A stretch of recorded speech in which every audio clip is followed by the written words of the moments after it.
Salah satu hal yang menarik, Pak Rifki, pemerintah menyebutkan banyak manfaat Indonesia sebagai tuan rumah G20 dari aspek ekonomi, yaitu peningkatan konsumsi domestik 1,7 triliun rupiah dan penambahan PDB di 7,4 triliun rupiah.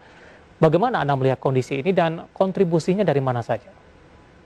Oke, jadi memang manfaat ekonomi dari diselenggarakannya presidensi G20 di Indonesia tahun depan tentu ini akan membawa dampak ekonomi langsung. Pemerintah sudah menyebutkan dampak ekonomi ini bisa mencapai 1,7 hingga 7,4 triliun.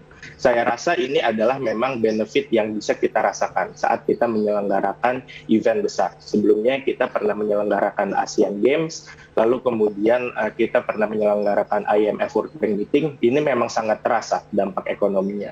Dengan adanya aktivitas ekonomi yang meningkat, lalu kita mengundang berbagai pihak dari seluruh dunia, baik pemimpin dunia, lalu kemudian kementerian seluruh dunia beserta media dan press, ini membawa dampak ekonomi yang sangat besar.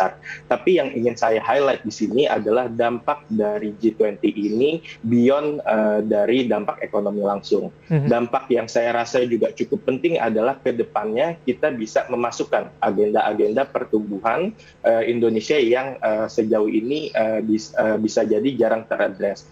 Contohnya adalah isu ketimpangan, isu kemiskinan. Ini adalah terutama isu kemiskinan adalah isu yang masih under address di diskusi negara maju. Jadi ini kita bisa masukkan agenda diskusi ini agar nanti kita bisa come up dengan koordinasi yang lebih erat lagi antar pemimpin negara dan juga mengakomodir kebutuhan tidak hanya Indonesia tapi negara-negara berkembang lainnya. Baik, apakah sebagai tuan rumah Indonesia mempunyai wewenang sendiri terkait dengan isu ataupun topik yang akan dibahas nantinya? Yang dinilai ini cukup menguntungkan begitu Pak Rifki?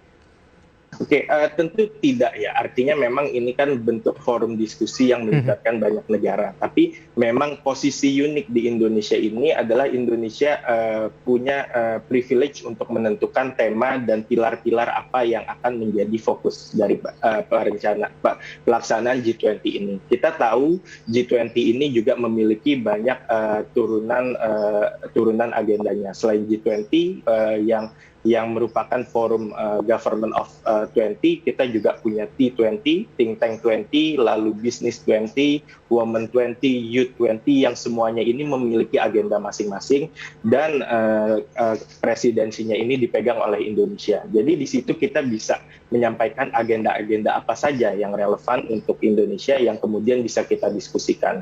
Artinya tentu ini memang bukan keputusan Indonesia sendiri, tapi di situ kita memiliki benefit untuk kita memasukkan beberapa agenda yang mungkin sebelumnya jarang dibahas. Ya. Baik.